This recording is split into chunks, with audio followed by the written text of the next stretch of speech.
বাংলাদেশ শুধু জিম্বাবুয়ের সাথেই পারে। ম্যাচে হেরে উপস্থাপকের করা প্রশ্নে বাংলাদেশকে ছোট করে একই বললেন জিম্বাবুয়ে অধিনায়ক সিকান্দার রাজা। দর্শক, জিম্বাবুয়ের বিপক্ষে তৃতীয় টি-20 ম্যাচে টসে হেরে ব্যাটিং করতে নামে বাংলাদেশ। শুরুতেই ব্যাটিং করতে নেমে পরপর 2টি উইকেট হারালেও তাওহিদ হৃদয় ও জাকের আলীর জুটিতে বেশ ভালোই এগিয়েছিল বাংলাদেশ, যেখানে বাংলাদেশ পুরো 20 ওভার খেলে 5 উইকেট হারিয়ে 165 রানের সংগ্রহ তুলে নেয়। 166 রানের টার্গেট নিয়ে মাঠে নামে জিম্বাবুয়ে। বাংলাদেশের বিপক্ষে ব্যাটিং করতে নেমে পরপর উইকেট হারায়। বাংলাদেশের হয়ে প্রত্যেক বোলারই দুর্দান্ত বল করেছে, সব বোলারই উইকেট তুলে নিয়েছে। প্রিয় দর্শক, এদিন মাহমুদুল্লাহ রিয়াদও বল করতে এসে 1 রান দিয়ে একটি উইকেট তুলে নেয়। এ ম্যাচে যেন বাংলাদেশের কাছে পাত্তাই পেল না জিম্বাবুয়ে, যেখানে পরপর টানা 3 ম্যাচে জয় তুলে নিল বাংলাদেশ।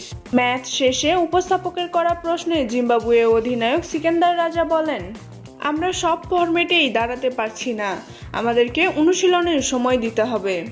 আজকের ম্যাচটি জয়ের জন্য যথেষ্ট টার্গেট ছিল। আমরা ভালো ব্যাটিং করতে পারিনি, তবে আমাদের সাথে খেলাগুলোতে তারাই এগিয়ে থাকে, এটাই হয়তো তাদেরকে আরো বেশি আত্মবিশ্বাসী করে তুলছে। আমরা ম্যাচের পর ম্যাচ হেরে যাচ্ছি।